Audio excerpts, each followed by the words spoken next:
Bismillahirrahmanirrahim. Assalamualaikum warahmatullahi wabarakatuh. Alhamdulillah. Wabihi nasta'in.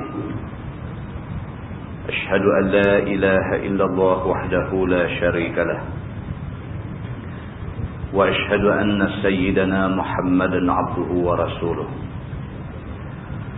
ونصلي ونسلم على هذا النبي الكريم سيد المرسلين وعلى آله وصحبه أجمعين أما بعد أيها المؤمنون اتقوا الله أوصيكم وإياي بتقوى الله فقد فاز المتقون. Muslimin dan muslimat mudah-mudahan dirahmati Allah Subhanahu wa taala. Di dalam sebuah hadis riwayat daripada Ummul Mukminin Safiyah binti Huyai radhiyallahu anha, kata dia, kana Nabi sallallahu alaihi wasallam mu'takifan fa ataituhu azuruhu laylan فحدثته ثم قمت لأنقلب فقام معي ليقلبني فمر رجلان من الأنصار رضي الله عنهما فلما رأي النبي صلى الله عليه وسلم أسرعا فقال النبي صلى الله عليه وسلم على رسلكما إنها صفية بنت حيي فقال سبحان الله يا رسول الله فقال النبي صلى الله عليه وسلم إن الشيطان يجري من ابن آدم مجرى الدم وإني خشيت أن يخذف في قلوبكما شرا أو قال شيئا أو كما قال متفق عليه. Hadis ni riwayat daripada seorang isteri Nabi yang bernama Safiyah binti Huyai. Kata dia, pada satu malam Nabi SAW beriktikaf di masjid. Ini isteri Nabi menceritakan. Kata dia, Nabi SAW pada satu malam tu Nabi tak tidur di rumah. Nabi i'tikaf di masjid. Maka kata dia, oleh kerana malam tu malam giliang dia. Nabi ada ramai isteri. Malam tu giliang Nabi bermalam di rumah dia. Dan Nabi SAW beriktikaf di masjid. Kata dia, fa'ataituhu azuruhu laylan, maka aku mendatangi Nabi, aku ziarahi Nabi pada malam itu. Ditengok Nabi di masjid. Fahaddathtuh, aku sembang-sembang sat dengan Nabi masa di masjid. Summa qumtu li'anqalib, lepas tu aku pun bangun nak balik ke rumah. Belum faham cerita kan? Nabi SAW i'tikaf di masjid. Isteri dia pergi turun, pergi tengok Nabi duduk ada di masjid, Nabi duduk i'tikaf. Kemudian dia bersembang sikit dengan Nabi, lepas itu dia kata tak apalah, dia dah nak balik dah. Faqama ma'i liyaqlibani, maka Nabi SAW bila isteri dia kata nak balik, maka dia ikut. Dia bangun, dia ikut sama-sama dengan isteri dia yang nak balik ni. Sama duk berjalan dengan isteri dia dalam gelap malam itu. Famarra rajulani minal ansar radhiyallahu anhuma. Tengah Nabi duk berjalan dengan isteri dia dalam kegelapan malam ni, tiba-tiba lalu dua orang laki-laki sahabat Ansar. Falamma ra'aya an-nabiy sallallahu alaihi wasallam asra'a. Bila depa nampak kelibat Nabi sallallahu alaihi wasallam dengan satu perempuan, depa pun buat-buat langkah cepat-cepat nak lari daripada situ. Begitu. Nabi SAW jalan keluar daripada masjid, berjalan sama dengan isteri dia.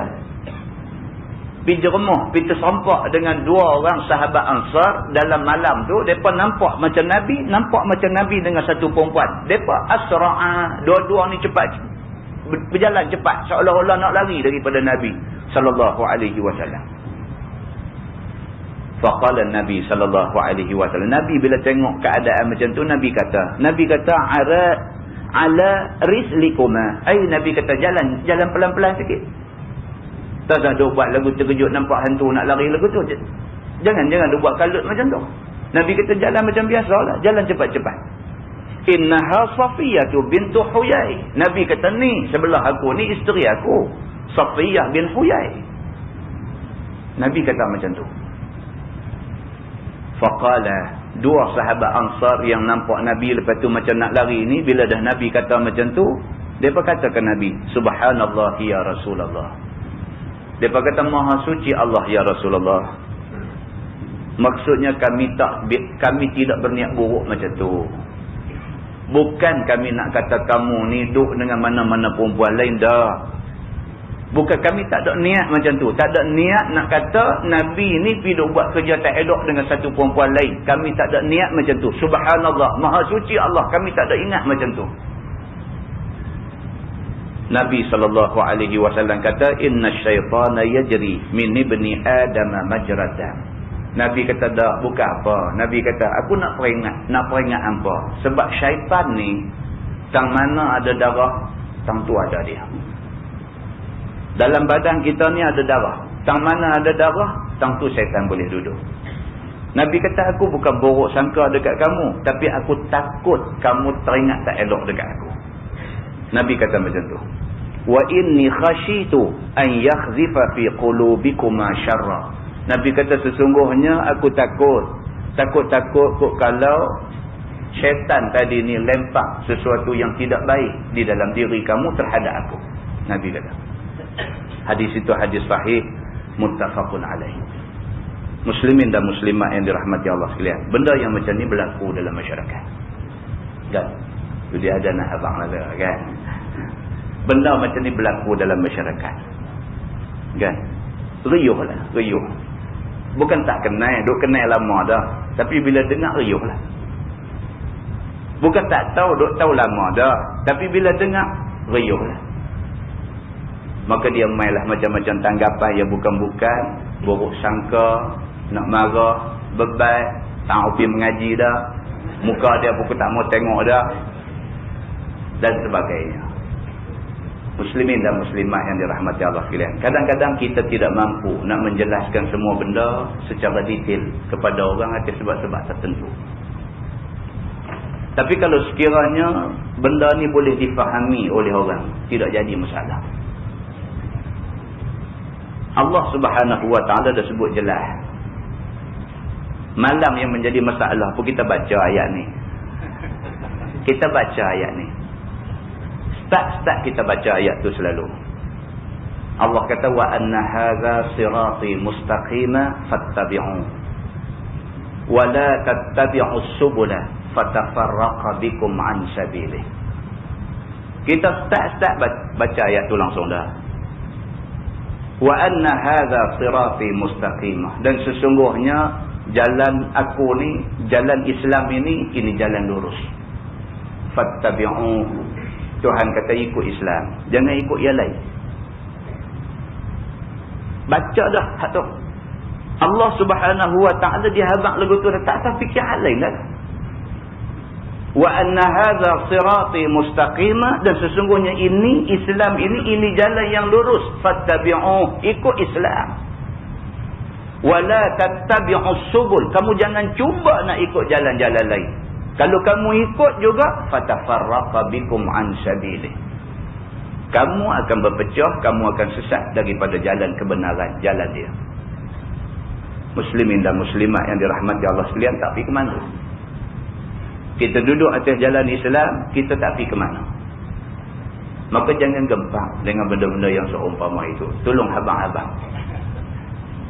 Allah Subhanahu Wa Taala ingatkan kita banyak tentang benda-benda macam ni.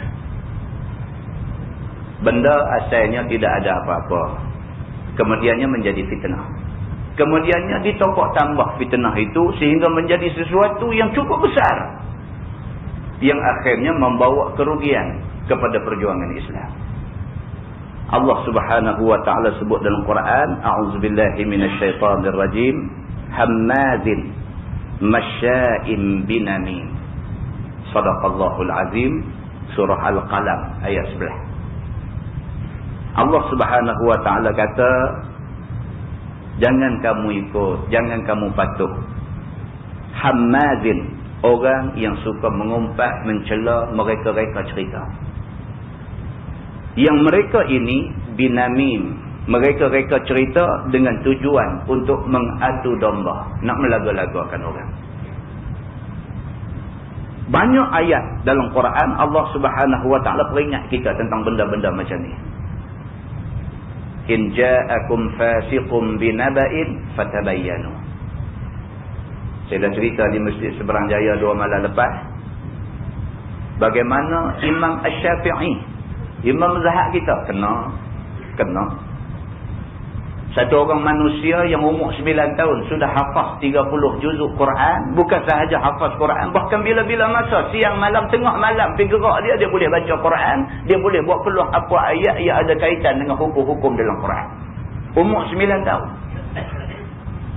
10 tahun sudah hafaz kitab Al-Muwatta, kitab yang ditulis oleh Imam Malik. Dia hafal harfan biharfin, word by word, dia boleh hafal. Umur 15 tahun, pihak berkuasa Madinah mengisytiharkan Imam Syafi'i boleh mengeluarkan fatwa untuk digunakan pakai oleh seluruh penduduk Madinah. Imam Syafi'i yang mempunyai rekod begitu punya cantik, ketika dia duduk di Yaman, dia difitnah. Imam Syafi'i yang mempunyai ilmu yang sehebat itu, yang menjaga diri sebegitu rupa, dia boleh difitnah. Orang fitnah dia sebagai pendokong Syiah.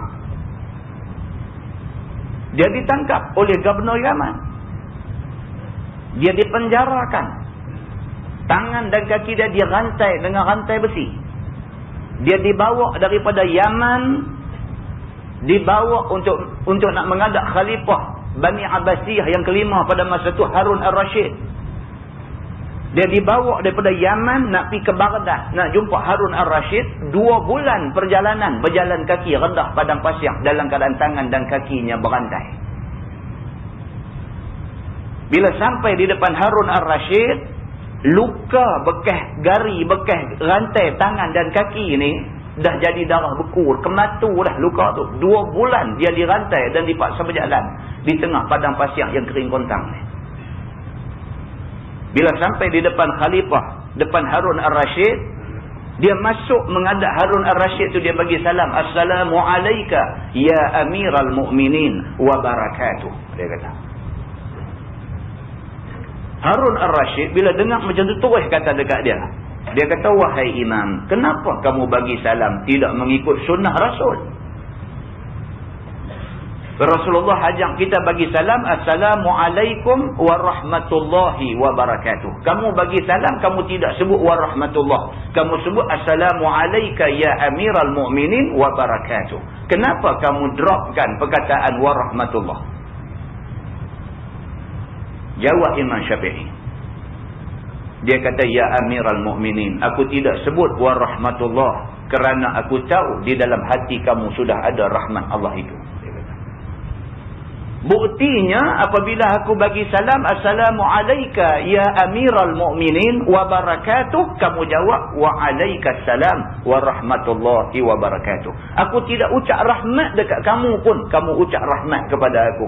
Sudah jelas kamu satu orang khalifah yang mempunyai rahmat dalam hati. Dia khalifah. Maka biskut Mary lah Harun Ar-Rashid ni. Dia dengar macam tu, lembut sikit hati dia. Walhal sebelum Imam Syafi'i dibawa ke depan dia, sebelum tu dah beberapa orang dah ulama yang dipancung kerana gagal semasa soal siasat. Ulama-ulama yang dituduh Syiah bila mai depan Harun Ar-Rashid, bila dia kemukakan soalan-soalan, terperangkap, tak boleh nak jawab. Maka dijatuhkan hukum pancung di tepi tempat khalifah duduk. Dah berapa kepala dah ada di situ. Bila masuk Imam Asy-Syafi'i, dia cerdik. Dia tunjuk, dia lembut di depan khalifah ini. Dia bagi salam, dia angkat pula lagi khalifah ni. Dia kata, aku tidak sebut wa rahmatullah kerana aku tahu rahmat Allah sudah ada dalam hati kamu. Ini yang dikatakan siasah, tuan-tuan. Kita tak sepanjang masa kena nak cengeng, tegang macam tu. Ada masa kena kendor. Dia boleh pergi depan khalifah terus petegak dada dia. Dia kata, saya tak salah, orang tuduh saya dan sebagainya. Tapi dia tak buat macam tu. Dia masuk pergi dengan cara macam ni. Dia angkat dulu khalifah tu. Dia kata, kamu adalah satu orang khalifah yang mempunyai rahmat dalam hati. Dan aku percaya rahmat yang Allah bagi kepada kamu yang ada dalam hati kamu tu akan menyebabkan aku selamat pada hari ini. Harun Ar-Rashid bila dengar macam tu, seronok sah. Dia kata, tak apa. Jelaskan kepada aku tuduhan yang dikenakan kepada kamu. Aku difahamkan kamu pendukung Syiah. Betulkah kamu pendukung Syiah? Jawab Imam Asy-Syafi'i. Dia kata, qala Allah Subhanahu wa ta'ala fi kitabihil aziz. A'udzu billahi minasyaitonir rajim. Ya ayyuhalladzina amanu in ja'akum fasiqun binaba'in fatabayyanu an tusibu qauman bijahalah fatusbihu 'ala ma fa'altum nadimin. Shadaqallahul azim. Dia kata, Allah berfirman, wahai orang-orang yang beriman, kalau mai kepada kamu satu orang fasik membawa berita, fatabayyanu, hendaklah kamu siasat habis-habisan berita itu. Antusibu qauman bijahalah, takut saat lagi kamu tuduh satu orang sedangkan kamu dalam keadaan jahil, tak tahu hakikat sebenar apa yang kamu tuduh itu. Keadaan sebenarnya macam mana boleh jadi lagu tu, apa sebab yang menyebabkan jadi perkara tu, kita tak tahu. Yang penting kita sagat dia dulu. Muslimin dan muslimat yang dirahmati Allah sekalian, Imam Asy-Syafi'i kata, fatabayyanu, cek dulu berita ni, cerita ni boleh jadi macam mana. Antusibu qauman bijahalah, supaya kamu tidak tuduh satu orang dalam keadaan kamu sebenar tak tahu. Fatusbihu ala ma fa'altum nadimin, dengan kerana tuduh melulu ini akhirnya kamu jadi orang yang sangat menyesal. Allah sebut begitu dalam Quran. Imam Syafi'i kata dekat Harun Ar-Rashid. Kemudian dia kata, ya Amiral Mukminin, kalaulah sekiranya kerana aku kasih kepada Allah dan Rasul, oleh kerana aku kasih kepada Rasul dan keluarga Rasul, maka aku dianggap Syiah. Aku redha seluruh dunia kenai kata aku orang Syiah. Dia kata. Imam Asy-Syafi'i, mak dia pun sangkut dengan keturunan Rasulullah. Ayah dia pun sangkut dengan keturunan Rasulullah. Dia daripada keturunan Rasulullah. Dia kata, kalau sekiranya aku yang memang berketurunan Rasulullah ni, kalau aku sayang kepada Rasulullah dan keluarga dia, kerana sayang aku kepada Ahlul Bait, kepada keluarga Nabi, maka aku dipanggil Syiah. Aku redha aku dipanggil Syiah. Dia kata. Khalifah Harun Ar-Rashid bila dengar macam tu, terus panggil dia. Dia kata, Imam, kamu duduk sebelah aku. Dia terlepas daripada hukuman yang sudah pun kena kepada orang-orang yang sebelum daripada dia. Muslimin dan muslimat yang dirahmati Allah sekalian, kita bila dapat satu sumber berita, sahihkan dulu. Cari sumber yang kita boleh pakai. Andaian-andaian yang liar dan tidak menentu, jangan diterima pakai. Sahabat Ansar tadi mengandaikan Nabi berjalan dengan satu perempuan lain. Yang Allah Subhanahu wa ta'ala sudah bagi tahu dekat Nabi, suruh Nabi tegur dia. Nabi kata, nanti saat jalan elok-elok, jangan duk buat jalan macam orang curiga dekat aku.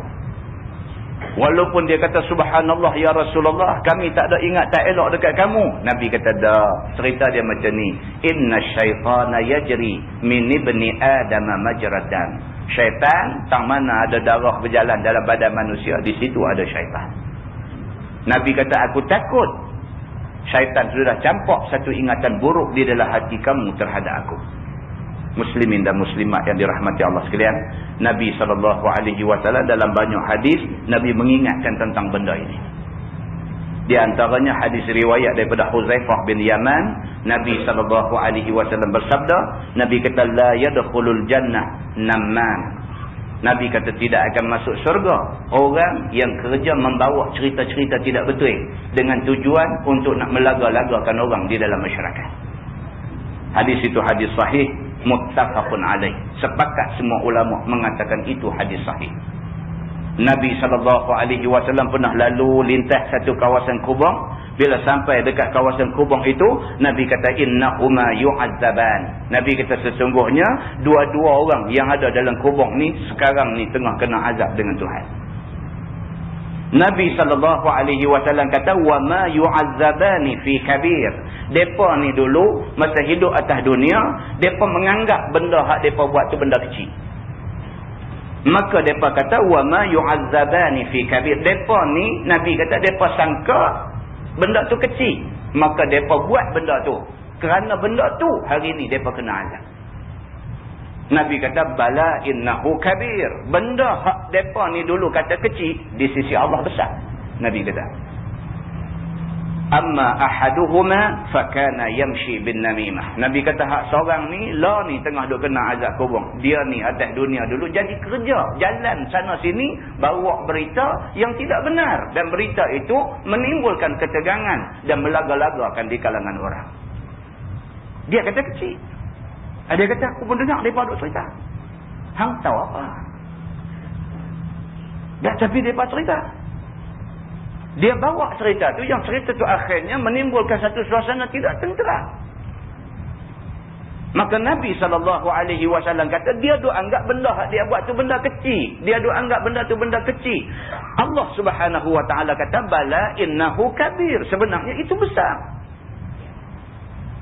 Yang seorang lagi pula, fakana yastabri'u min baulih. Dia ni jenis bila pergi buang air, dia tak mau nak cuci bagi bersih, air kencing masih duk keluar lagi. Maka dia semayang, tiap-tiap kali semayang dalam keadaan masih ada najis kena pada diri dia. Semayang dia sia-sia sahaja kerana dia orang yang memikul najis.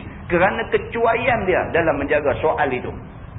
Maka dia diazab dalam kubur sekarang ini. Hadis itu hadis sahih, muttafaqun alaih. Sepakat ulama. Bukhari, Muslim, At-Tirmizi, Abu Daud, Ibnu Majah dan An-Nasai mengatakan itu hadis sahih. Muslimin dan muslimat yang dirahmati Allah sekalian, Nabi SAW pernah duduk kata dekat sahabat dia, Nabi kata, ala unabbiukum bil'ub, ala unabbiukum mal'ab al-'abhu. Mau dah hampa, aku nak bagi tahu dekat hampa tentang satu benda yang dikatakan al-'abhu. Alif lam ain dhat ha, al-'abhu. Nabi kata, hiya an-namimah. An-nadhu itu ialah an-namimah, iaitu dusta, bohong besar yang dibawa di dalam masyarakat. Dan Nabi kata, al-qalatu bainan nas, dan dia adalah kata-kata yang tersebar di dalam masyarakat. Hadis itu juga hadis sahih riwayat Imam Muslim. Muslimin dan muslimat yang dirahmati Allah sekalian, nak rojak hadis-hadis ini boleh rojak di dalam Riyadhus Salihin. Kita minta kepada Allah Subhanahu Wa Taala supaya Allah tidak jadikan kita orang yang was-was dengan benda yang tidak patut kita was-was. Kita minta kepada Allah Subhanahu Wa Taala agar kita diberikan sesuatu yang bersih. Maka tidak ada sesuatu kekotoran di dalam dada kita, di dalam hati kita terhadap sesiapa yang tidak sepatutnya kita ingat begitu.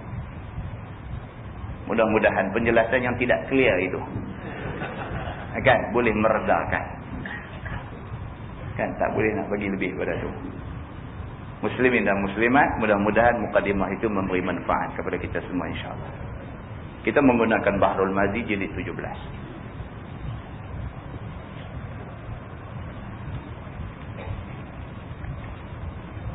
Bahrul Mazi jilid 17 muka surat 60. Muka surat 60. Kita masuk satu tajuk baru, bab ma jaa fi sifati awanil haud. Iaitu bab yang datang pada menyatakan hadis yang membicarakan sifat segala bejana yang ada di kolam Nabi sallallahu alaihi wasallam. Malam ni dia nak cerita dekat kita tentang kolam Nabi. Nabi ada satu kolam, Al-Kautsar.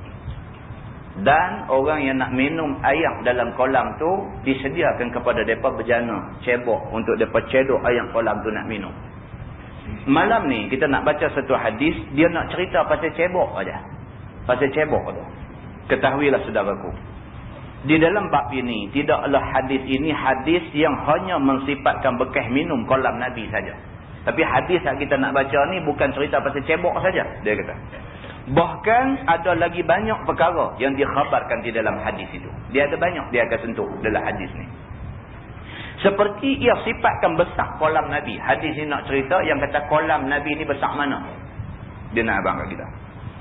Dan dia nak cerita juga tentang rupa ayam. Ayam kolam Nabi ni ayam lagu mana? Lagu teh tarik ke? Lagu melo ke? Lagu ayam susu ke? Lagu macam mana ni ayam kolam Nabi ni? Dan dia nak cerita juga dalam hadis ni tentang rasa ayam yang ada dalam kolam Nabi ni. Rasa lagu mana? Rasa lagu ayam merah ke? Rasa lagu ayam nyok ke? Rasa lagu ayam nyok bakar pun ada pula lah ni dan sebagainya. Rasa lagu mana ni ayam kolam Nabi ni? Dan awal orang yang minum dan lain-lainnya. Dia kata dan hadis ni pula nak cerita kepada kita siapa orang yang mula-mula boleh pergi minum ayam kolam Nabi. Ramai orang yang akan dapat minum. Dalam ramai-ramai itu siapa Allah pilih untuk jadi orang mula pergi minum ayam kolam Nabi. Maka dengan khabar Nabi itu, maka sudahlah dapat tahu dengan yakin akan sifat kolam itu. Serta pula beberapa banyak hadis yang menerangkan yang demikian itu. Satu daripadanya ialah hadis yang dikeluarkan oleh Imam At-Tirmizi. Iaitu, kata dia an Thauban, anin Nabi sallallahu alaihi wasallam qala, Hawdi min Adan ila Amman al-Balqa. Ma'uhu ashaddu bayadan min al-laban wa ahla min al-asal. Diriwayatkan bersama sahabat Nabi sallallahu alaihi wasallam yang juga hamba merdeka Nabi. Ini Thauban ni, dia ni asal-asal khadam Nabi. Yang kemudiannya Nabi memerdekakan dia. Dia meriwayatkan hadis ini. Nama dia ialah Thauban radhiyallahu anhu, daripada Nabi sallallahu alaihi wasallam bersabda ia, bermula kolam aku besarnya sebagai jauh daripada negeri Adan sampai ke negeri Amman al-Balqa. Jauh kedudukan kolam Nabi ni, kira-kira semua manusia pergi minum tak habis air dia. Nak abang lagu tu. Artinya airnya bersangatan putih lebih daripada susu. Air dia kalau putih, lebih putih daripada susu. Tak tahu putih lagu mana. Susu tu berkata lagu putih dah. Dia kata dah air kolam Nabi ni lagi putih daripada air susu. Begitu. Dan rasa dia manis, lebih manis daripada madu. Tu dia. Manis ni cukup manis. Cukup sedap lah. Pendek kata air kolam Nabi ni siapa kalau minum ternyata sedap. Begitu. Sambung hadis tu dia kata wa akawibuhu adadu nujumis sama. Man syariba minhu syarbah lam yadhma ba'daha abada. Dan segala ceboknya banyaklah sangat. Dia kata tu dia. Cebok yang disediakan ni cukup banyak. Kita tengok cebok kolah surau kita ni pun banyak dah. Tu pun kena tunggu juga. Pasal kawan dia duk pakai, kita tak boleh pakai. Di telaga Kausar Nabi, di kolam Kausar Nabi itu ni, semua orang yang pi dapat seorang satu cebok. Tak usah bimbang. Dapat seorang satu cebok. Begitu. Iaitu banyaknya sebilangan bintang-bintang di langit.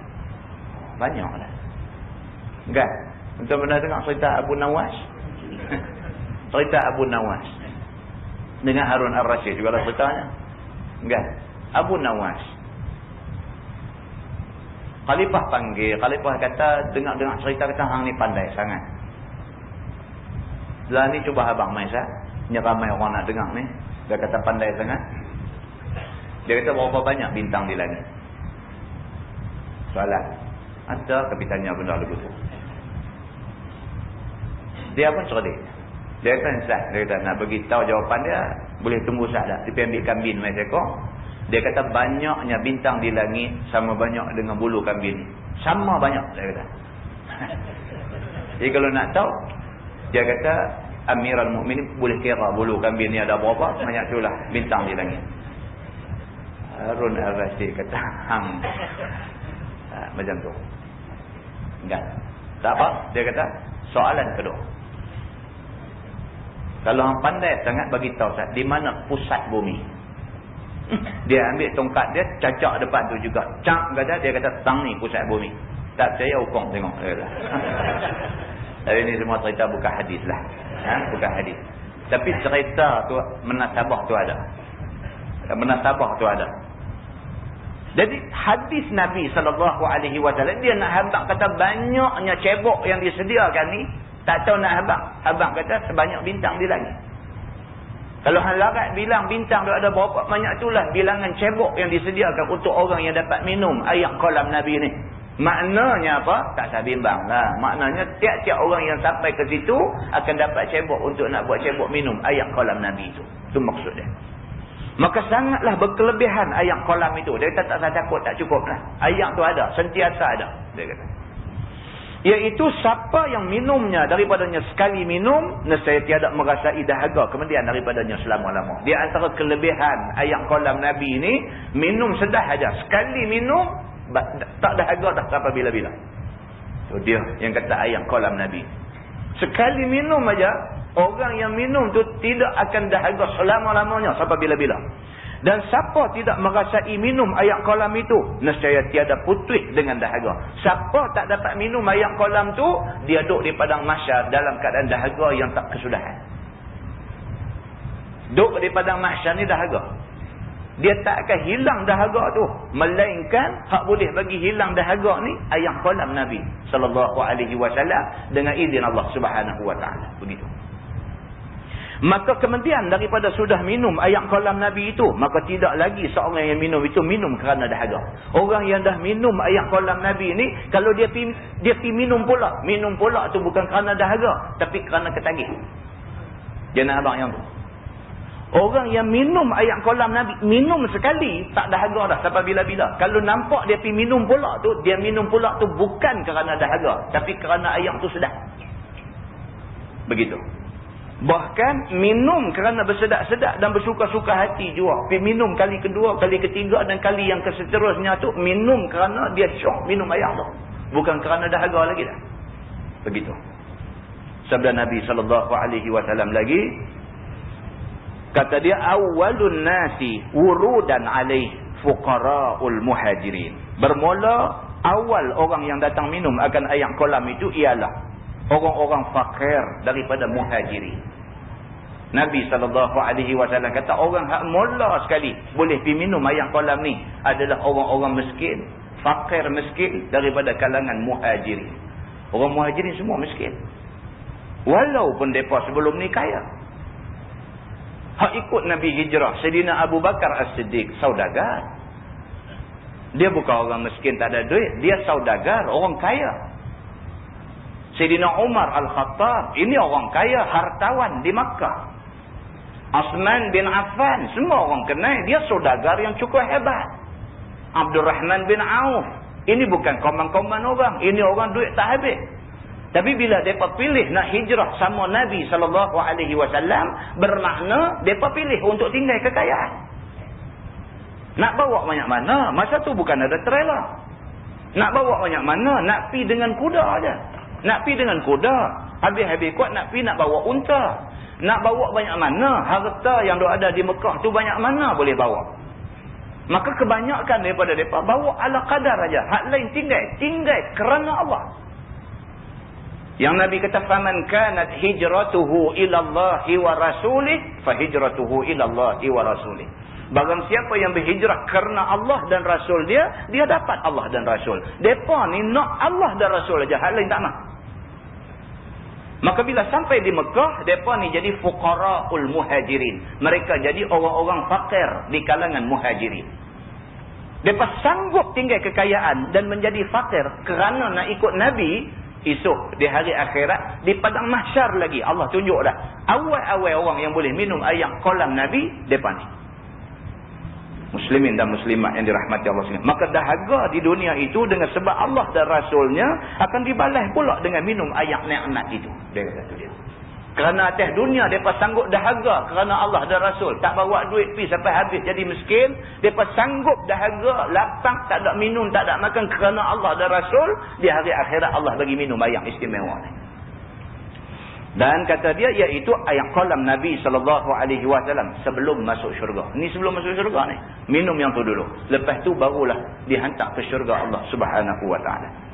Dan pada satu riwayat hadis ini berkata, bila didengar oleh sahabat-sahabat Nabi akan sabda Nabi SAW yang demikian itu, lalu berkata Sayyidina Umar Al-Khattab radhiyallahu anhu, kata dia, siapa ia orang-orang fuqara al-muhajirin yang Tuhan hamba kehendaki itu ya Rasulullah? Sayyidina Umar bila dengar kata fuqara al-muhajirin, dia terus tanya Nabi, siapa? Dia kata yang dimaksudkan dengan fuqara al-muhajirin, yang dikatakan orang-orang muhajirin yang miskin ni siapa? Dia kata. Terus dia kata macam tu. Maka jawab Nabi SAW, asy'atsu ru'usan ad-dunusu thiyaban allazina la yankihuna al-mutana'imات wa la tuftahu lahum abwabus sudan. Maka jawab Nabi SAW, mereka itu iaitulah orang yang berdiri dan orang yang kusut musut rambut kepalanya dengan sebab lama tidak dibasuh dan tidak disikat. Itu dia.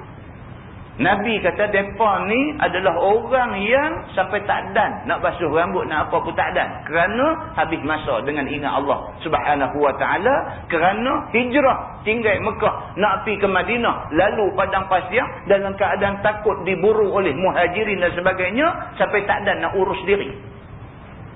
Takut diburu oleh muhajirin ni, duk lari cara sembunyi-sembunyi.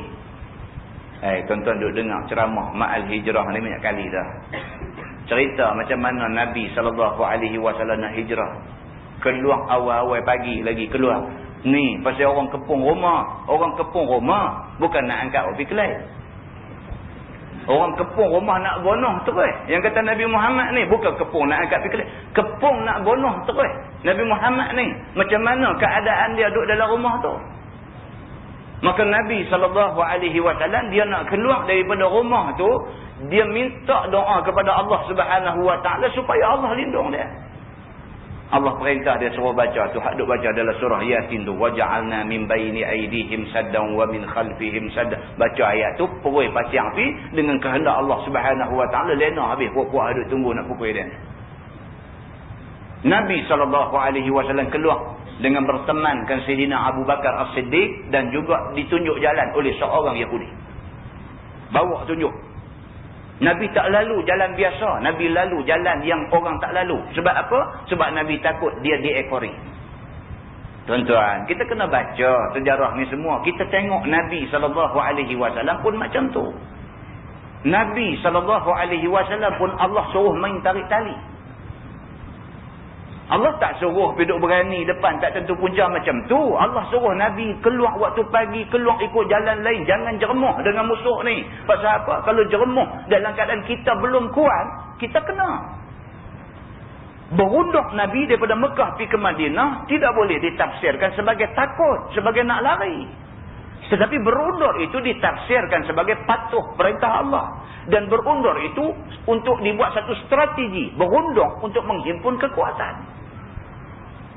Tapi ada orang dia tafsir kok lain. Dia kata Nabi pun penakut, nak takut apa? Kita benang. Kita takut apa? Bunyi kita pun takut. Nak takut apa? Kita benang. Dia kata kita benang. Tak semua orang. Nabi SAW Allah boleh buat. Kalau Allah nak buat suruh Nabi keluar debu-debu orang tak boleh buat apa pun. Allah boleh buat kalau dia nak buat.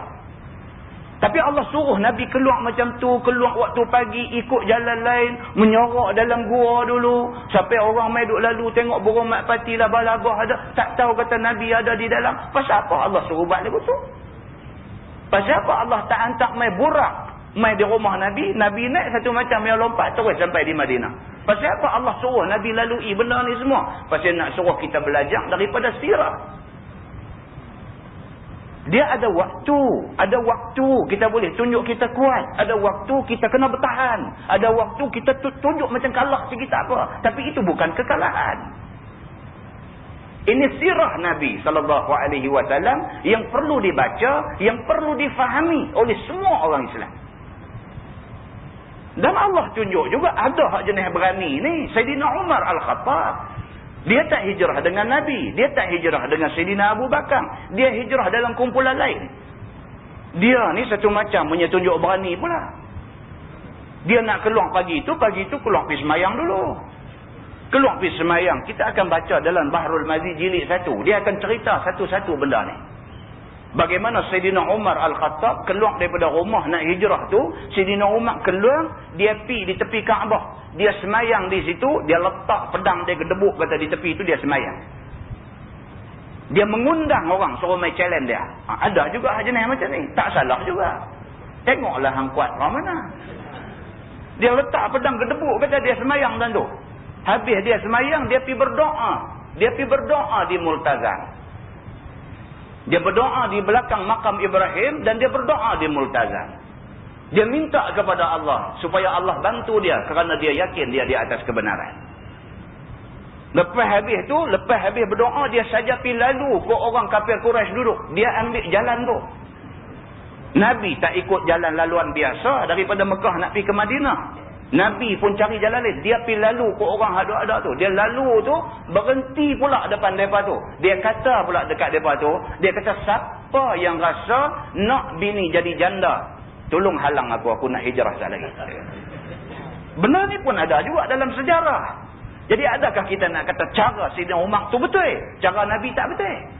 Tak boleh. Tak boleh. Bermakna dalam Islam, cara mana pun, yang penting kerana Allah buat apa pun, semuanya betul.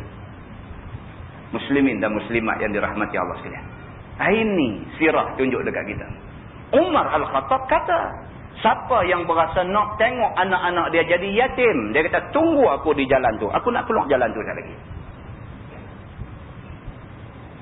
Dia keluar semua kat tu. Siapa pun tak tunggu. Khalin pun tak berani. Khalin dia pun tak berani. Khalin dia tengok balik pekat lari habis.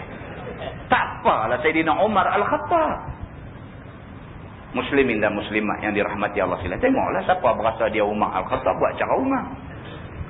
Siapa berasa dia nak ikut cara Sayyidina Abu Bakar As-Siddiq lembut dalam banyak hal. Cara Sayyidina Abu Bakar As-Siddiq. Semua mereka ni dijamin syurga oleh Allah Subhanahu wa ta'ala. Muslimin dan muslimat yang dirahmati Allah sekalian. Maka dia kata, orang-orang yang akan dapat jadi orang mula sekali minum air kolam Nabi SAW, dia kata, iaitulah orang yang berdiri. Hal keadaan kusut-musut rambut kepala dia. Dengan sebab lama tidak basuh dan tidak disikat. Sebab ni, melalui perjalanan yang jauh ketika hijrah. Lagi pula yang cemar-cemar pakaiannya dengan sebab tiada sebab, dengan sebab ia bersalin, dengan sebab tiada ia bersalin pakaian, oleh sebab tidak ada padanya lain daripada yang dipakainya itu. Itu dia. Di kalangan sahabat Nabi ada hak macam tu. Baju sepasang tu aja. Selai jubah dan selai kain. Yang tu aja, lain tak ada. Tadi kita jumpa tuan-tuan, siapa orang yang macam tu tu? Ada di kalangan sahabat Nabi ni yang sampai macam tu punya susah. Dengan kerana baju ada selai tu aja, busuklah sikit baju tu. Pasal apa? Bila basuh baju tu dia tak boleh pergi ke mana. Maka dia korang nak basuh baju ni. Pasal apa? Pasal baju ada selai tu aja. Maka orang macam ni, Nabi kata esok di kolam Nabi SAW mereka dapat minum dulu daripada orang lain semua. Lagi pula tiada berkahwin mereka itu dengan segala perempuan-perempuan yang bersedak-sedap dengan beberapa nikmat. Itu dia. Orang perempuan hak jenis anak orang senang ni tak berkenan langsung kat depan ni. Tengok dia kata pengotak. Dia kata dia kata tak berkenan lah. Orang-orang perempuan dia kata al-mutanaimat. Dalam bahasa hadis tadi ni. Dia kata al-mutanaimat. Maksudnya orang-orang perempuan yang dibesarkan dalam keadaan dilimpahi nikmat. Anak orang kaya, anak raja-raja, anak orang besar-besar, anak orang yang jutawan dan sebagainya, tak berkenan lah tengok cocok lebay macam ni. Tak berkenan. Orang perempuan kaya-kaya ni tak berkenan ni lah esok dapat minum dulu daripada orang lain di kolam Nabi SAW. Dia kata seperti mana perempuan yang secara moden. Dia kata seperti mana perempuan cara moden. Dia kata lagu mana tahu? Ya, perempuan cara moden, tumit tinggi ke mak gua. Kan? Ini moden lah. Jenis pakai tumit tinggi, jenis lagu beg tangan labuh sepan lutut. Jenis orang-orang perempuan cara moden, dia kata tak berkenan. Tutup lebay jenis rambut kusuk masai tadi dia pun tak berkenan. Begitu. Dan pula tiada dibuka bagi mereka itu segala pintu yang bertutup. Ni, orang nak dapat minum awal di kolam Nabi ni, mereka ni masa hidup atas dunia, kalau pergi rumah orang, orang tutup pintu. Kalau pergi rumah orang, pintu duk buka katuk. Dia kata kat anak dia, pergi habang kata ayah tak ada. Dia tengok main puak dakwah main. Dia kata puak dakwah dia pergi. Itu puak dakwah main pergi habang ayah tak ada. Katuk pintu. Kan? Ini Nabi SAW nak gambarkan orang yang di hari akhirat di padang mahsyar dapat kemuliaan dengan boleh minum awal yang kolam Nabi ni, depa ni masa atas dunia tak ada value di mata manusia, tak ada harga di mata manusia. Pergi rumah orang tak mau buka pintu, orang tina hak segak sikit tak mau kat dia. Macam tu keadaan masa di atas dunia dulu. Kerana tiada siapa gemarkan hal kemiskinan mereka itu. Kerana miskin tu orang tak suka. Bila mai yang rumah adik-beradik pun, adik-beradik tak apa nak rajin, tak apa nak jumpa. Dia lemah bila dia ni mai. Dia kata dia ni awak duk mai keram aja. Dan tengok cerita Ali Baba dengan Kasim Baba. Dia macam tu. Bila Kasim Baba mai, Ali Baba nak lemah perut. Dia kata mai dah dia ni. Kan Kasim Baba kan tak tahu ada salah seorang daripada dua tu kan. Bila mai dia kata ni mesti nak pinjam gandum pula ni. Kan sekali-sekali mai pinjam balik mai nak sukat duit mai. Baru boleh buat kawan, dia kata. Apa yang dia nak tunjuk dalam filem tu yang ni. Manusia ni bila tak ada duit, kemiskinan tu jadi macam penyakit. Mai rumah adik-beradik, adik-beradik lemah ni main nak hutang ni. Dia ingat lu tu pada kau ni main nak pergi Mekah Kenuri. Dia kata ni main nak hutang. Jadi orang sentiasa buruk sangka kerana kemiskinan tu. Orang buruk sangka, orang tak suka, orang nak lari dan sebagainya. Orang macam ni, kalau dia dengan Tuhan cantik hubungan, di sana esok dia dimuliakan oleh Allah daripada orang yang duk hina dia masa atas dunia ni. Begitu. Baik. Dia kata bahkan mereka ni buruk rupa dan busuk bau badan dengan peluh yang bertepuk-tepuk di atas badan dan di atas pakaian. Tiada ia mandi dan tiada ia basuh pakaian dan sebagainya. Jadi orang-orang yang macam ni di atas dunia ni nampak lekeh tuan-tuan. Kita bila tengok orang nampak macam laih gitu jangan duk pernah hina. Jangan. Kita tak tahu tahkah dia wali Allah pun kita tak tahu. Kita tengok dia nampak teruk tahkah dia di sisi Allah duduk pada makam yang tinggi. Tak boleh, kita tak boleh kata. Kita tengok dia ni nampak kemas, nampak hebat, nampak okey, tahkah Allah murka dekat dia. Kita tak tahu. Jadi cerita dia tak boleh hina orang. Cerita dia tak boleh hina orang. Tak boleh. Nakahtul mutana'imat wa futiha lis-sudad wa nakahtu Fatimah bint Abdul Malik la jarama li anni la aghsilu ra'si hatta yas'ad wala aghsilu thawbi alladhi yali jasadi hatta yattasikh. Maksudnya bila didengar oleh seorang daripada tabi'in namanya Umar bin Abdul Aziz radhiyallahu anhu akan hadis yang demikian itu. Umar bin Abdul Aziz bila dia dengar hadis ni, orang cerita kat dia. Umar bin Abdul Aziz tak hidup zaman Nabi. Tapi bila orang cerita hadis ni, Nabi kata ni, hadis ni dicerita kepada Umar bin Abdul Aziz. Umar bin Abdul Aziz bila dia dengar hadis ni dia jadi takut. Tentang kenal siapa dia Umar bin Abdul Aziz? Dia khalifah. Dia seorang khalifah. Dan dia digelar Umar Al-Thani. Umar yang kedua. Kerana antara dia dengan Sayyidina Umar Al-Khattab nak lebih kurang. Peribadi nak lebih kurang. Dari segi akhlak nak lebih kurang. Dari segi keadilan dia ketika memerintah negeri nak lebih kurang. Maka orang panggil dia Umar Al-Thani. Umar bin Abdul Aziz dipanggil Umar Al-Thani. Dia bila dengar hadis ni, hadis orang kata kat dia, wahai Umar, kamu tahu tak Nabi pernah cerita di antara orang-orang yang akan dapat minum dulu daripada orang lain air kolam Nabi ialah orang yang miskin, orang yang orang tina tak berkenan kat dia, orang yang macam ni dia cerita. Dia bila dengar dia jadi takut. Pasal apa dia takut? Pasal dia khalifah. Pasal apa dia takut? Pasal dia orang senang. Pasal apa dia takut? Pasal dia ni, bini dia pun bukan anak orang sembarangan. Bini dia anak khalifah. Baik, kita baca tengok dia kata. Bila dia dengar oleh seorang daripada tabi'in, iaitu Umar bin Abdul Aziz radhiyallahu anhu akan hadis itu. Lalu berkata dia, tetapi aku sesungguhnya telah berkahwin dengan perempuan yang bersedak-sedak dengan beberapa nikmat. Dia kata nanya dah, aku tak dapatlah minum awal ayat kolam Nabi. Pasal apa? Dia kata bini aku anak orang kaya. Dia kata. Yakni isteri dia ni perempuan secara moden pada masa tu. Pada masa tu kira moden lah bini dia ni. Dia kata. Dan dibukakan baginya segala pintu supaya aku masuk bercampur gaul dengan orang-orang yang di dalam rumah yang membukakan pintunya itu. Dia kata aku ni, dia kata Allahu Akbar. Bukan kata pi rumah orang buka pintu. Tak pi pun orang nak heret aku ajak pi. Itu dia. Khalifah tuan-tuan. Khalifah. Kan? Bila jadi orang besar ni Allah kan. Besar tak kira lah pada masing-masing orang lah. Ada orang besar dalam hati dia orang ni. Ada orang besar dalam hati dia orang ni. Tak kira lah. Hati masing-masing lah. Siapa orang besar dalam hati dia? Kalau dia ni orang besar dalam hati dia Tok Guru. Kalau Tok Guru main rumah dia Allahu Akbar kat tuan abang lah. Dia kata aku berasa lagu mimpi Tok Guru main rumah aku. Pasal apa? Tok Guru orang besar dalam hati dia. Satu orang lagi pula, dia ada pula menteri mana ke orang besar dalam hati dia. Menteri main rumah dia. Dia siang lah. Demikian halnya Umar bin Abdul Aziz khalifah.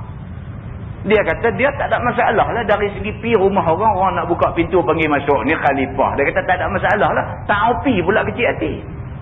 Kalau tak pi, mai panggil ni saya jemput dia Amirul Mukminin, saya jemput mai kenuri rumah saya. Tengok-tengok tak pi kecil hati.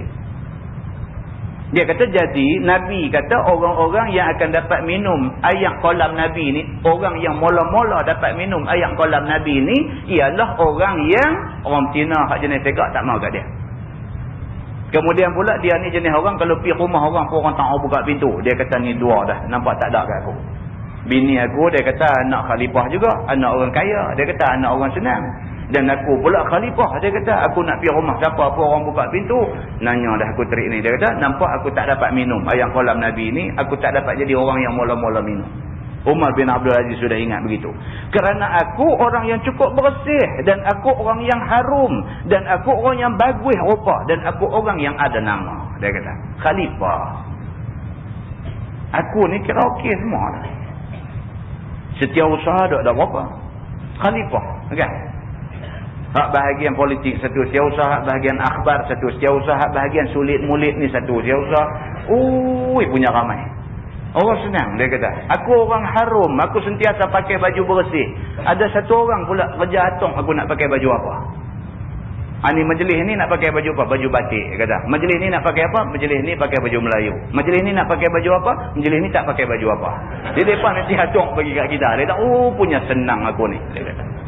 Aku orang senang. Dia kata jadi orang hatok kat aku sampai macam tu. Dan telah berkahwin aku dengan anak raja dalam negeri Syam itu. Umar bin Abdul Aziz kahwin anak khalifah. Begitu. Iaitu perempuan yang aku kahwin itu nama dia Fatimah binti Abdul Malik bin Marwan bin Al-Hakam. Semua khalifah. Isteri dia ni Fatimah. Fatimah mana? Fatimah bin Abdul Malik. Abdul Malik bin Marwan ni khalifah. Tok Wan dia pula siapa? Tok Wan dia pula Marwan bin Hakam, khalifah juga. Dia kahwin dengan cucu khalifah, dengan anak khalifah. Dia pun khalifah. Allah, dia kata nampak tak dapat dah aku tadi. Tak dapat dah nampak begitu, dia kata. Dia kata kalau begitu, pasti aku perbuat seperti kata dalam hadis itu. Tu dia. Dia kata kalau dengan kerana ni dia kata aku tak boleh minum air kolam Nabi, aku tak boleh jadi orang yang awal-awal minum air kolam Nabi. Dia kata aku tak dapat semua ni pun tak apa, janji aku boleh minum dulu. Tuan-tuan, cuba tengok tuan-tuan. Ada manusia macam tu. Dia kira nak cari keredaan Allah aja, hal lain dia tak peduli dah. Bukan nak apa ambil, aku nak cari keredaan Allah. Ada orang macam tu. Di antaranya Umar bin Abdul Aziz. Dia baca-baca hadis ni oleh kerana hadis ni nak orang yang boleh minum mula-mula yang kolam Nabi ni, nak orang hak jenis orang perempuan elok tak mau kat dia, nak dia kata aku kena ikut lagu hadis ni. Dia kata iaitu aku tiada mandi dan tiada basuh kepala aku sampai berdebu ia dan biar kusut-musut rambutnya dan tiadalah aku basuh kain aku yang mengiringi tubuh aku hingga kotor dan cemar ia. Dia kata aku nak buat macam mana hadis ni kata supaya aku dapat minum air kolam Nabi. Aku jadi orang yang awal-awal minum air kolam Nabi. Begitu pula dia kata.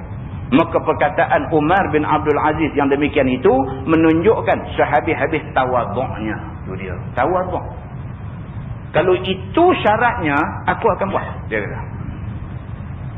Tuan dengar cerita orang yang berkenan dekat Puteri Gunung Ledang. Hati apa? Hati nyamuk 7 dulang. Jenuh. Dia kata namun, dia kata demi cintaku padanya. Kan? Bukan 7 dulang. 70 dulang pun aku akan cari. Mati lu betul tak ada nak kahwin. Kan? Pasal apa? Mau hati mak. Mau puteri Gunung Ledang. Umar bin Abdul Aziz, dia bukan mau puteri Gunung Ledang. Dia mau keredaan Allah dan Rasul. Dia mau minum. Dia mau jadi orang yang mula-mula dapat minum ayat kalam Nabi SAW.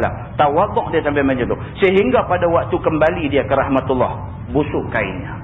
Oh, buat sungguh tuan-tuan. Dia buat sungguh.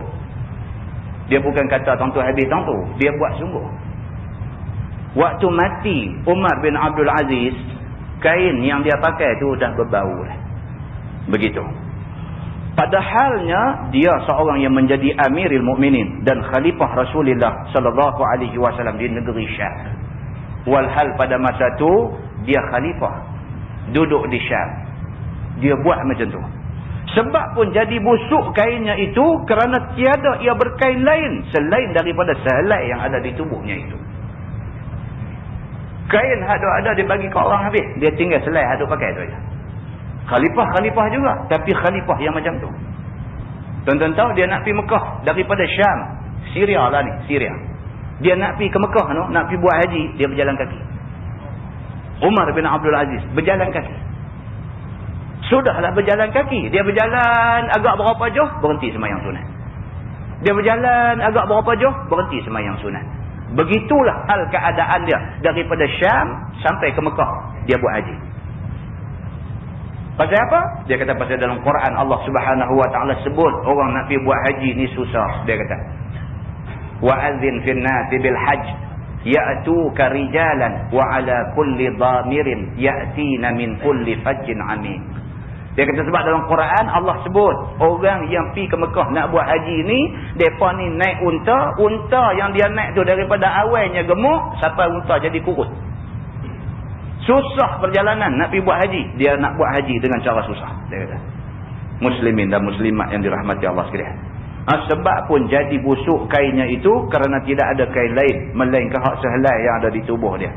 Dan telah dikata orang kepada isterinya yang bernama Fatimah itu, salinlah kain Amirul Mukminin ini. Bila dia mati, waktu mayat dia nak letak atas katil itu, orang kata dekat isteri dia, Fatimah ni anak khalifah. Tok Wan dia pun khalifah. Suami dia pun khalifah. Bila suami pilih untuk hidup macam tu, dia sama dengan suami dia. Bila dah meninggal dunia, tak atas katil, orang kata dekat Fatimah ni, orang kata, wahai Fatimah, salinlah baju suami kamu pakai. Salinlah, baju ni dah berbau dah. Kerana tidak patutlah raja yang besar, yang memerintah semua orang Islam dalam dunia, demikian halnya. Sampai orang tak sampai hati tengok. Orang tak sampai hati tengok, orang kata sudahlah salinlah, salin kain baju dia.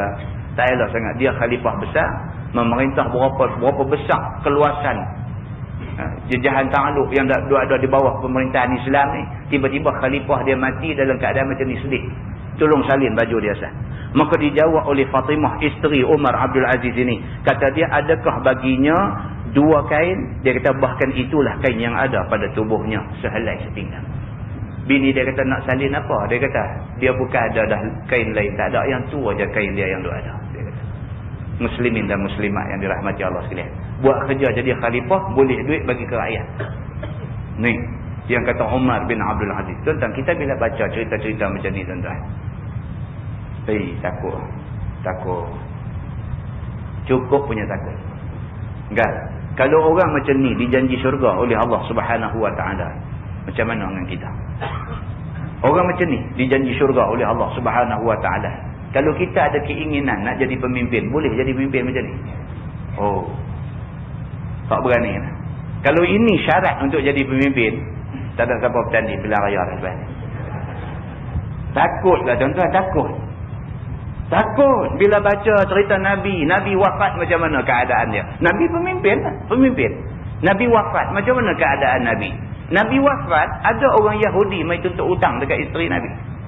Masya Allah, satu orang pemimpin besar kepada umat Islam, satu orang yang disebut sebagai Habibullah, sebagai Khalilullah, sebagai kekasih Allah, bila dia wafat, mayat tu ada lagi, orang boleh mai tuntut hutang dekat isteri dia. Macam ni kepimpinan yang ditunjuk oleh Nabi SAW. Dia mai khalifah-khalifah yang berikutnya. Sayyidina Abu Bakar As-Siddiq, macam mana keadaan dia? Sayyidina Abu Bakar As-Siddiq, macam mana keadaan dia? Waktu duk sakit tenat tu, Aisyah, anak dia, isteri Nabi SAW, duk ada sebelah ayah dia. Aisyah ni mata dia saja tengok berapa kematian orang-orang besar. Rasulullah, orang cukup besar dalam Islam, mati depan mata dia, mati atas reba dia. Ayah dia, Abu Bakar As-Siddiq, mati depan mata dia. Umar Al-Khattab bila kena tikam, waktu nak semayang di masjid kena tikam, dekat nak mati, habang dekat anak dia Abdullah bin Umar, tolong pergi tanya Aisyah, kalau ditakdirkan aku mati, boleh tak boleh aku dikebumikan sebelah dengan Rasulullah, kerana Rasulullah kekasih aku. Aisyah radhiyallahu anha melihat semua orang-orang yang hebat-hebat ni meninggal dalam keadaan yang berbagai-bagai. Waktu Abu Bakar As-Siddiq nak mati, Aisyah duk ada sebelah. Dia kata ke bapak dia, bapak, izinkan aku nak salin pakaian kamu. Aisyah ni duduk sebelah bapak dia, sebelah Abu Bakar As-Siddiq. Dia bisik kat bapak dia, bapak, izinkan saya nak salin baju yang bapak pakai lah ni. Baju ni dah satu baju buruk, kemudian dah berbau dah. Bagi saya salin baju bapak. Apa jawab Sayyidina Abu Bakar As-Siddiq? Dia kata, hak memerlukan benda baru ni orang anak hidup lama. Dia kata, orang macam aku ni tak perlu dah benda-benda baru. Dia kata, dia seolah-olah tahu dia dah dekat nak meninggal dunia. Muslimin dan muslimat yang dirahmati Allah sekalian. Kita baca sahabat-sahabat dekat dengan Nabi ni macam tu cerita dia. Mai Umar bin Abdul Aziz, macam ni juga keadaan dia. Ambil buah dah mayat atas katil, sampai rakyat tak mampu nak tengok. Sedih, sebab tak boleh tengok. Kata ke isteri dia, wahai Fatimah, kata tak bolehkah kamu salin baju suami kamu ni, dah berbau dah. Apa jawab isteri dia? Isteri dia kata, itulah selai baju suami saya, tak ada dah pelayan yang kedua. Muslimin dan muslimat yang dirahmati Allah. Itu sebab kita kata kepimpinan ini adalah satu taklif, satu bebanan. Dia bukan satu benda keseronokan. Bukan seronok, bukan kata nama tak naik, tak boleh jadi candu nak marah. Bukan cerita dia. Cerita dia bila tak naik, alhamdulillah, kita dilepaskan daripada menanggung satu beban yang boleh membawa dosa dekat kita. Muslimin dan muslimat yang dirahmati Allah sekalian. Ini semua kita kena ingat. Bila mengaji benda-benda macam ni, kita kena ambil pengajaran. Kalau kita betul-betul rasa kita boleh jadi semacam mana kepimpinan yang ditunjuk oleh Nabi SAW dan sahabat-sahabat besar dia, Masya Allah. Kalau kita rasa, tak boleh, orang macam aku ni tak boleh, jadi jangan dekat. Muslimin dan muslimat yang dirahmati Allah sekalian. Kita ambil yang tiba daripada apa yang kita baca. Lepas ni dia masuk kata Zubaidi rahimahullahu ta'ala dalam syarah Ihya, dan sesungguhnya telah didatangkan hadis pada bicara kolam Nabi SAW. Kan nak baca sikit lagi, pergi sampai tajuk lepas ni. Baca sikit lagi, no? Boleh Siapa lengah boleh manggil keluar. Ya, macam tu. Kita sambung sikit lagi. Kata Zubaidi rahimahullahu ta'ala dalam syarah Ihya, dan sesungguhnya telah didatangkan hadis pada bicara kolam Nabi itu beberapa banyak riwayat lain daripada Taubat. Dan ada hadis riwayat Anas bin Malik, dan ada hadis riwayat Ibni Umar, dan ada hadis riwayat Abi Zar. Setengah daripada mereka itu ialah Abdullah bin Amru bin Al-As, Huzaifah bin Yaman, Jabir bin Abdullah, Abu Hurairah, Abu Sa'id Al-Khudri, Buraidah bin Al-Hasib. Taklah baca dah, banyak sangat sampai bawah tu.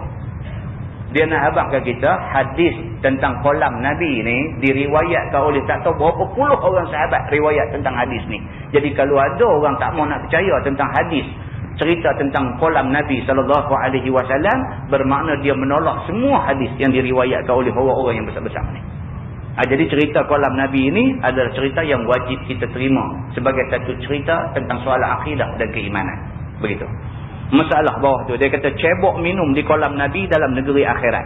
Sesungguhnya tiap-tiap hadis yang memberi khabar akan kolam Nabi di akhirat itu ada menceritakan banyak cebok minum daripadanya, sehingga kan tiada terhingga banyaknya itu, serta cukup dengan gilang gemilang semacam kelip-kelip bintang di langit pada malam yang kelam. Tu dia kata, satu nak abang kata kolam tu besar. Yang kedua, nak abang kata cebok untuk nak minum air ni, cebok ni sebanyak bintang di langit. Lalu nak abang pula satu lagi dalam hadis lain, nak abang pula kata cebok tu dia jenis boleh menyala berkelip-kelip. Lagu budak-budak dia beli handphone pasang apa, dia molek-molek macam tu nampak, kan? RM5 saja. Kan?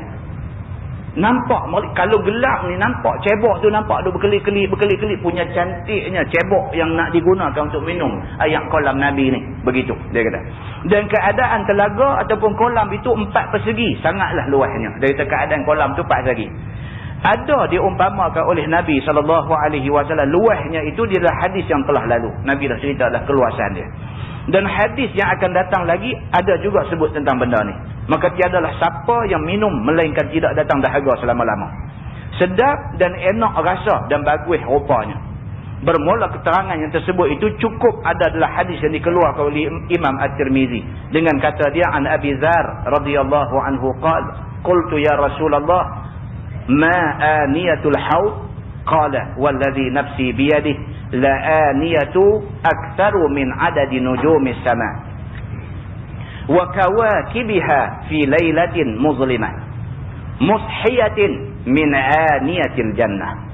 Diriwayatkan kepada seorang sahabat Nabi SAW, nama dia Abi Dzar radhiyallahu anhu. Katanya telah berkata aku, ya Rasulullah. Ni Abu Dzar. Abu Dzar ni seorang lagi. Kalau tuan-tuan baca kisah dia, Abu Dzar ni lagi teruk daripada Umar bin Abdul Aziz, lagi teruk daripada Sayyidina Abu Bakar As-Siddiq. Dia bila mati, kain kapan pun tak ada. Ni Abu Dzar Al-Ghifari. Ni daripada asal-asal dulu qati'ut tariq. Dia ni penyamun di tengah jalan. Qati'ut tariq. Dia tunggu tengah-tengah laluan orang padang pasir ni, bila ada kafilah yang membawa barang perdagangan lalu, dia serang. Oh, lagi dahsyat daripada mak komando dia ni. Dulunya dia ni lebih teruk daripada tu lagi. Diserangnya, diambushnya dan sebagainya. Kemudian dia ambil segala harta benda orang dan sebagainya. Sehinggalah satu hari jumpa Nabi SAW. Abu Dzar ni masa jadi penyamun ni jumpa Nabi SAW. Bila jumpa Nabi, tengok muka Nabi aja runtuh segala kesombongan dalam diri dia. Tu yang kata Nabi Muhammad ni, tuan-tuan, tak berasa ke teringinlah kalau boleh Tuhan bagilah sebelum mati mimpi jumpa Nabi. Tuan-tuan, mimpi jumpa Nabi tentu mimpi benar. Mimpi benar. Allah tidak izin iblis, syaitan, jin, apa juga makhluk yang ada dalam dunia ni merupa Nabi. Allah tak izin.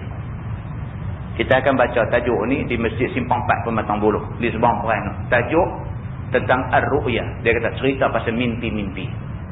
Ni bukan sempena mimpi Laila. Kan? Dia nak cerita tentang mimpi-mimpi. Dia nak umai cerita tu. Dia nak beritahu kata mimpi ni ada ta'bir dia. Ta'bir. Tentang benar dengar orang kata ta'bir mimpi. Bila dia mimpi macam-macam ni ada ta'bir dia. Tonton tengok dalam surah Yusuf. Surah Yusuf. Kan? Surah Yusuf apabila Raja Mesir pada masa tu mimpi 7 ekor lembu kurus. Pitelan 7 ekor lembu gemuk. Apakah punya karut mimpi dia? Kalau dia mimpi ulang sujaul aqra meduk telan lembu ke apakah, ataupun korang-korang ulang sawah telan kambing ke apa, boleh fikir juga.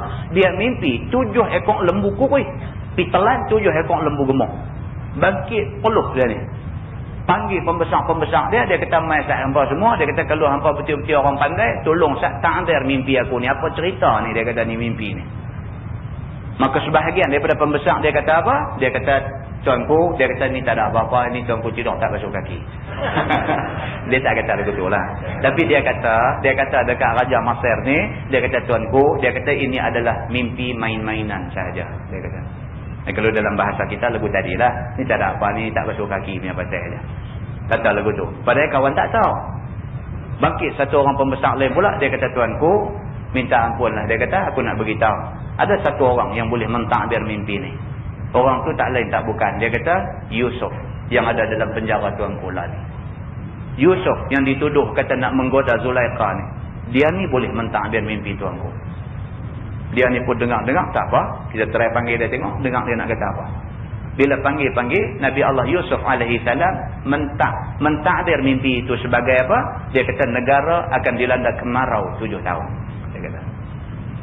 So dalam menghadapi kemarau 7 tahun ni, sebelum tu kita kena buat satu usaha ekonomi yang boleh cover 7 tahun kemarau nanti.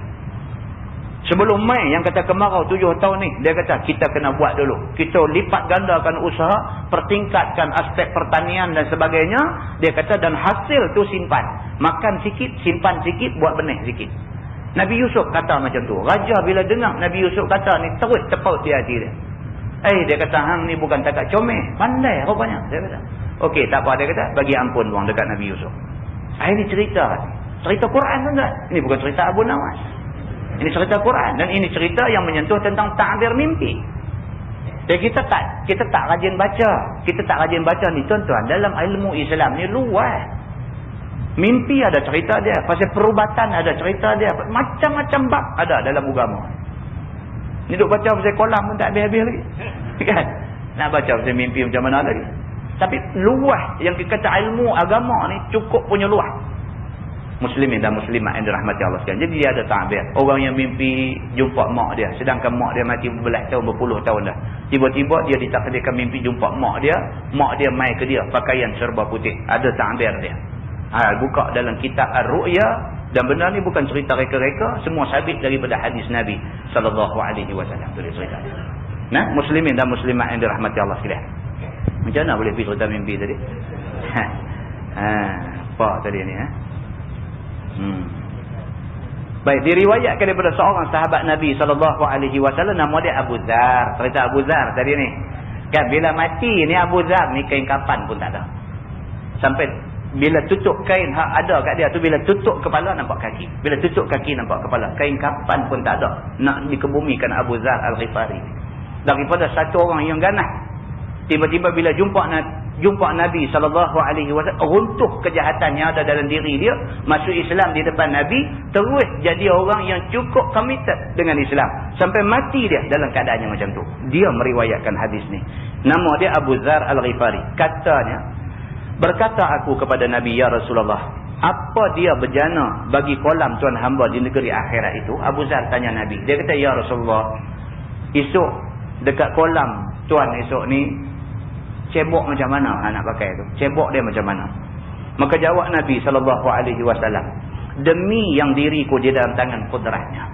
Nabi jawab macam tu. Dia kata, demi Allah, yang nyawa aku ni ada di dalam kekuasaan Allah. Nabi bersumpah dulu. Nabi kata, bermula bekas cebok minum air kolam aku di negeri akhirat itu lebih banyak bilangannya daripada bilangan bintang di langit. Tadi kata macam bintang di langit. Ni dia kata lagi banyak daripada bintang di langit. Makna kata banyak lah. Makna kata banyak. Dan segala kaukibnya di dalam malam yang kelam. Dia kata semua bejana ni kalau duduk dalam waktu malam kelam yang tidak berawan padanya, iaitu daripada bejana syurga belaka. Dia kata tu dia. Kalau duduk dalam malam yang kelam ni, nampak macam kaukib, nampak macam bintang duk bersinar tu, nampak macam tu. Ni cebok ni nampak duk merelak-relak macam tu. Begitu cantiknya yang dikatakan cebok nak minum air kolam Nabi SAW esok. Nabi kata, man syariba minha lam yaghma akhira ma alaih. Maksud dia barang siapa minum daripada dia sekali minum, Nabi kata, nescaya tiada dahaga ia sehingga akhir barang yang ada ia atasnya. Yakni sepanjang-panjang hayatnya itu tiada ia rasa dahaga lagi. Sekali minum tak dahaga dah sampai bila-bila. Sampai bila-bila tu sampai bila? Sampai bila-bila tu sampai bila-bila. Pasal ni cerita lepas mati dah. Lepas mati, hidup balik di padang mahsyar. Hidup balik tu hidup tak ada mati dah. Hidup tak ada mati dah. Jadi maknanya bila hidup balik tu dapat peluang minum air kolam Nabi, minum tu tak perlu minum dah sampai bila-bila. Ada kawan duk tanya sampai bila-bila tu sampai bila. Jadi pandai pula lagi. Sampai bila-bila. Tak lah dia. Tak tahulah sampai bila. Sampai tahun 3,000 kan, sampai tahun 4,000 kan. Kita kata sampai tahun beribu-ribu lemon. Kita kata. Lagu budak-budak lah tu jawab lagu tu. Begitu. Dan minum air kemudian daripada itu ialah semata-mata bersuka-suka dan bersedak-sedak saja. Kalau minum lagi saja pasal sedap air kolam, maka nak minum sekali lagi. Bukan kerana dahaga. Kata dia, aruduhu mithlu tulih ma baina Amman ila Ailah. Ashaddu bayadan minal laban wa ahla minal asal. Bermula lebar kolam itu seperti panjang dia. Sama. Kalau kau ni pergi kata berapa kilometer, kau ni pun sama. Dia kira lagu tu. Iaitu barang yang antara negeri Amman sampailah ke negeri Ailah. Dia kata. Dimisalkan luasnya yang tiada terkira-kirakan itu. Nak abang kata luas negeri. Ini kolam ini. Warna airnya lebih putih daripada susu. Dan rasa dia lebih manis daripada madu. Kata At-Tirmizi, bermula ini hadis hasan lagi sahih lagi gharib. Dan pada bab ini ada riwayat daripada Huzaifah bin Yaman.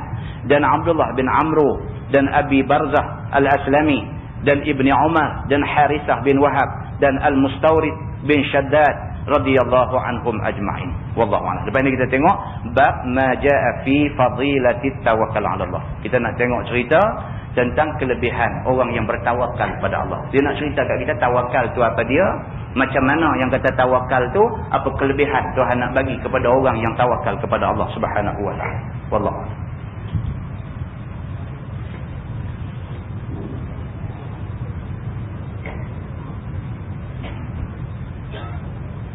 Soalan ni dia kata ni. Dia kata ceritanya begini, dia kata.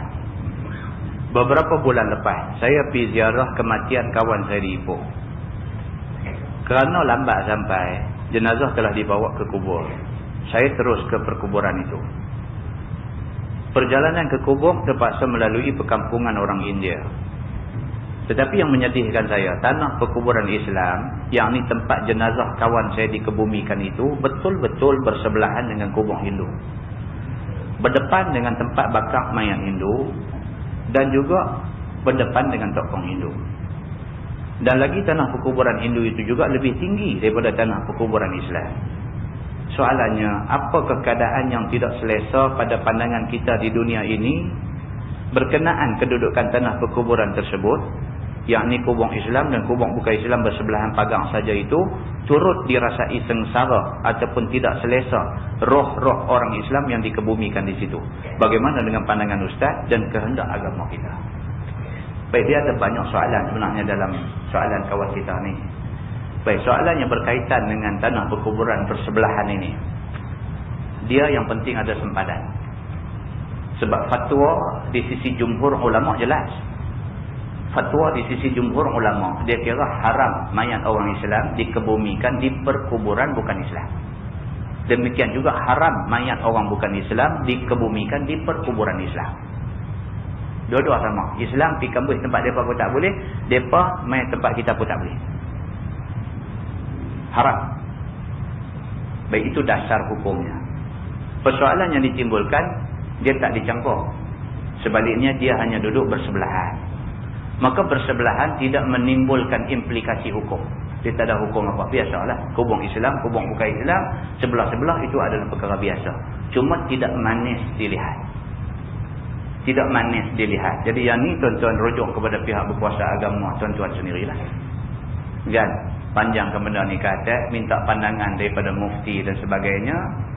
Minta supaya dibuat sesuatu ke apa-apa sajalah.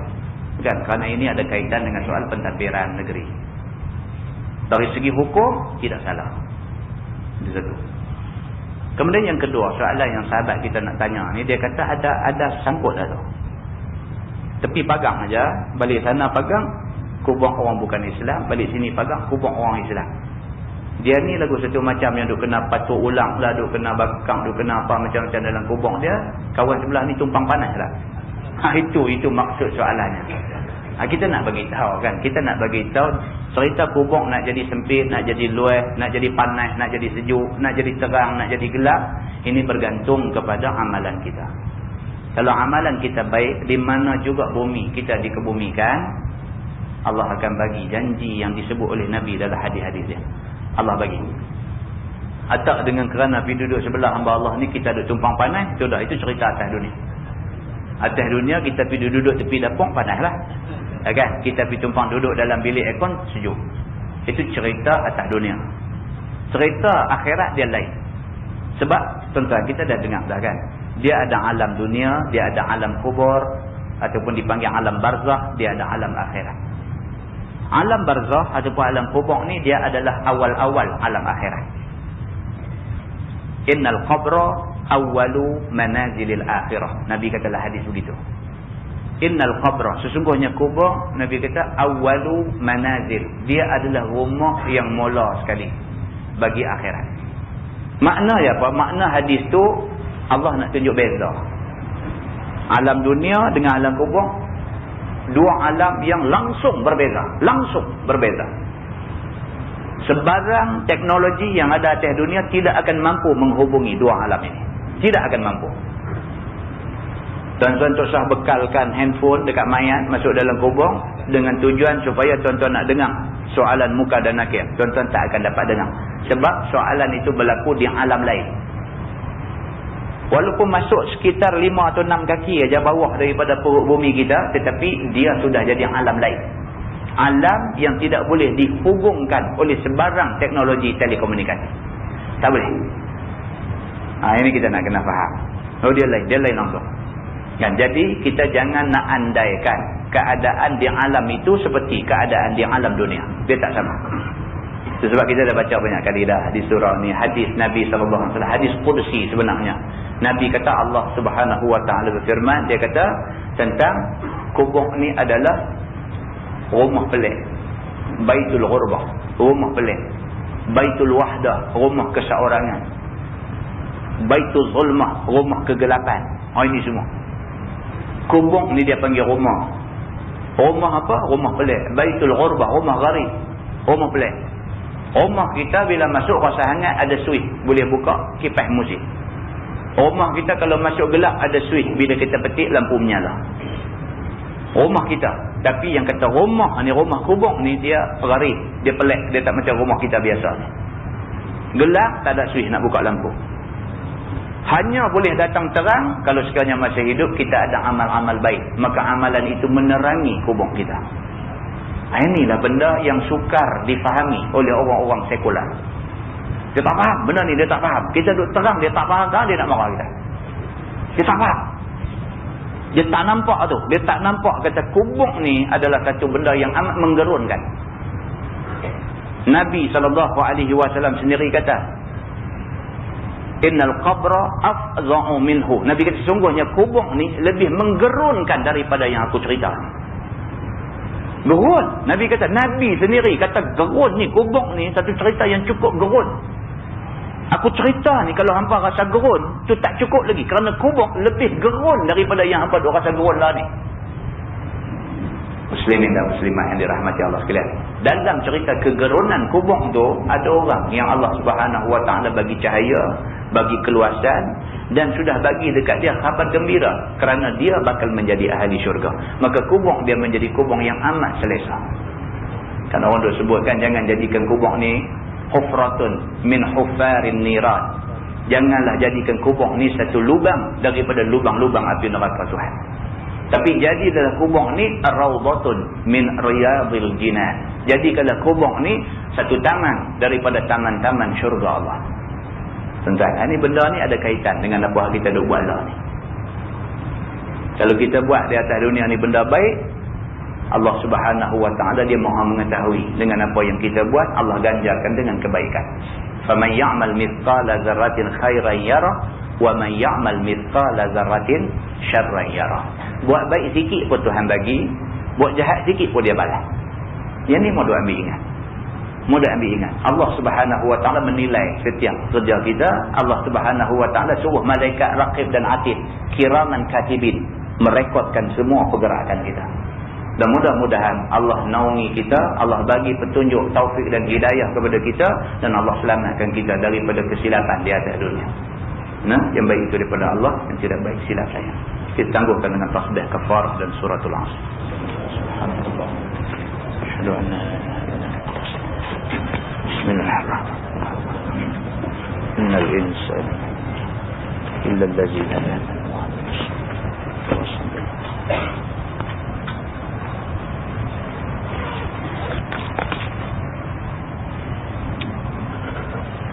اللهم صل على محمد في الأولين والآخرين وسلم ورضي الله تبارك وتعالى عن سادتنا أصحاب سيدنا رسول الله أجمعين. بسم الله الرحمن الرحيم. الحمد لله رب العالمين حمدا يوافي نعمه ويكافئ مزيده. يا ربنا لك الحمد كما ينبغي لجلال وجهك الكريم وعظيم سلطانك. رضينا بالله ربا وبالإسلام دينا وبمحمد نبيا ورسولا.